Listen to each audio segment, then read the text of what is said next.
Steph, you're the first in NBA history to go 8 for 8 from three and have 10 assists in the game.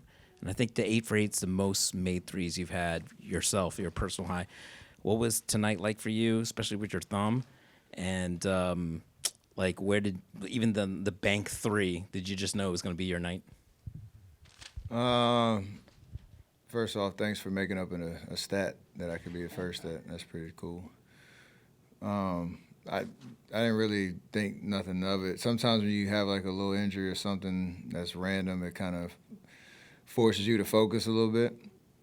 Um, and just be free, just happy I got to play because I was kind of unsure going into the day. But I didn't get many attempts. I got up in the first half, but all four of them were really good in rhythm shots, and then from there you kind of just flowing off of the joy of things going our way and having a day where Dennis hit three in the first half. J.K. came in, hit some big shots. Moses, like everybody was kind of just feeling the rhythm of the night, and those last three, the glass ones, just that is your night, and you just gotta laugh and have some fun with it. Last game you said that you guys were average, but tonight, I mean, it was completely different. And you didn't lose the league. What do you think the adjustments were to make things so easy? Make shots. I mean, when you make shots, everybody feels good, and it helps your defense because you stay engaged. And we've had a long run where shots just weren't falling. I think this is the first time we've shot over 50% in a long time. So it's, huh? Yeah, I mean, that helps. And you just want to maintain confidence. I know what I said last game, and I meant it because we are, you are what your record says you are. And we have been playing below average basketball for a long time. Obviously, I take accountability for a lot of that. And at the end of the day, you just want to play free and have fun. I celebrated my first three and just to try to infuse some joy into the game. So we have to try to maintain that, even if shots don't fall for a certain stretch of a game. Just stay locked in. Steph, how difficult was it to go 8 for 8 from three and only take 8 threes? That was the weird part because, like I said, I shot four of them in the first half, I think, and their defense, they were trying to force everything into the paint, switching, but we were moving the ball all over the place. So eventually, you're gonna get looks. You just gotta stay patient. It's easy when you are making all of them, but it's one of those games too where I didn't necessarily feel like you need to force anything. And only thing I would have wished I would have forced if Raymond would have yelled that I think 9 is the record for most makes. I would have forced one after that, but I didn't know. Steph, Philly obviously came out tonight to try to shut you down, but as the first quarter, you kind of alluded to it, as other guys are starting to hit shots for you guys, how much did that change and open up the court for you? Well, opening up the court, it just makes you think about every option that we have out there. Like obviously, 42 assists is indicative of good ball movement or good organization, taking care of the possessions, finding the open guy, and no matter who gets it, they can finish the possession with a shot. So my game was indicative of how we all played, and it was a beautiful brand of basketball.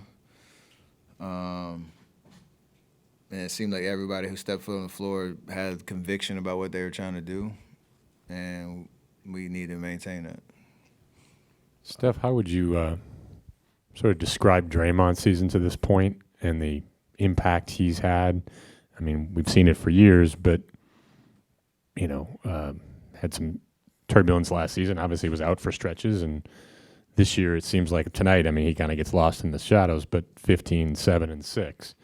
And he seems sort of renewed vigor on defense, too. I'm just curious how you would sort of characterize what he means to this team in trying to get you guys going.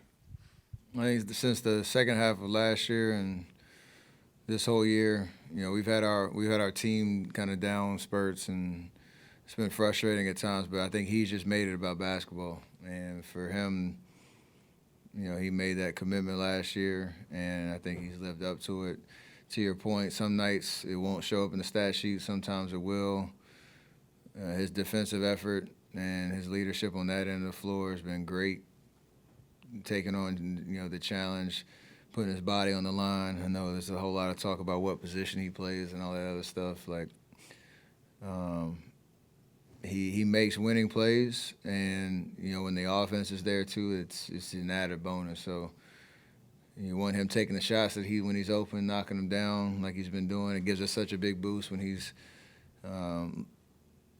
confident from especially from three. But then defensively, you don't want to take it for granted. To your point, he's a master on that end of the floor, and he's continued to show it. How consequential was pace and tempo tonight, and just what went into sustaining that for the course of 4 quarters? Last game against Cleveland, we had it in the first half, and then when shots stopped falling, it's human nature. You kind of get a little defeated, and that affects your first 3 steps either direction. It affects the trust to move the ball. Tonight, we were rewarded with that effort early because guys were knocking down shots. And it was just contagious, and for us, the way that we play and the way that we're going to be successful, it has to be that for that style for as long as you can sustain it. We talk about it in practice. We talk about it in timeouts, pregame, like whatever. The execution hasn't always been there. I remember the conversation in Phoenix after the loss about the 13-man rotation, and you even saying the need to trim it a little bit. It's 9 tonight. It's kind of being pretty consistently trimmed now down. I mean, how much do you think that is helping? Asking a lot of the guys over the course of the season, it's great when you're winning and it's tough when you're not, because it's the way this league works, obviously, and kind of the predictability of knowing when you're going to be in, who you're going to be out there with, that does matter. Guys having an understanding of where their possible shots are going to come from and starting to get, a rhythm. We've talked about it, obviously, as of late.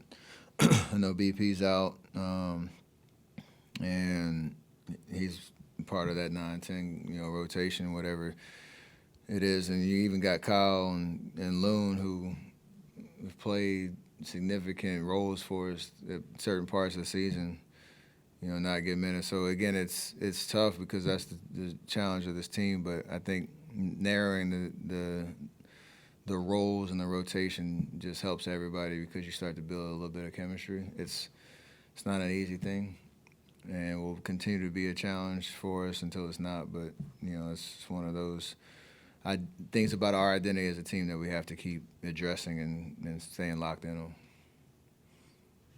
Hey, Steph.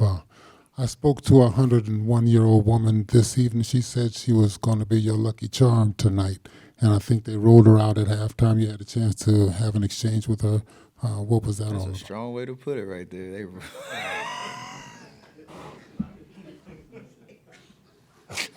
Try to keep straight. I just appreciate her support of our team. The fact that she says she's over a century old and still, Dub Nation through and through. So I shook her hand and took a picture, and I haven't missed since. Hey, Steph, if I could ask a follow-up to the Draymond question. You mentioned the conversation about which position he plays, and he obviously starts out at 4 with Trace, which gives you a big defensive presence, and it seems like right away the next change is J.K. coming in, and then Draymond goes to the 5, and that lineup's been effective for the most part. How does it feel different when it's J.K. and him, or versus him and Trace? How does it change the dynamics, I guess? We have certain play calls that are catered to when Draymond's at the 5, and when Trace is at the 5, we have, or anybody else is at the 5, and defensively, you give up size, obviously, but you gain speed and a little bit of athleticism, so you try to cater to that a little bit. I think at the end of the day, for us, it usually shows up on offense. If we're not organized with Trace and Draymond at the 4, Trace at the 5, Draymond at the 4. It can get ugly really quick because we don't have an intentionality of what we're trying to do on offense, and teams know that. But we've gotten better at that as of late. At the 5, when Draymonds at the 5, the chaos can kind of roll a little bit easier because he's making plays, and there's usually a little bit more space out there. So it's just one of those subtle adjustments you have to make on the fly, no matter or depending on who is playing what role.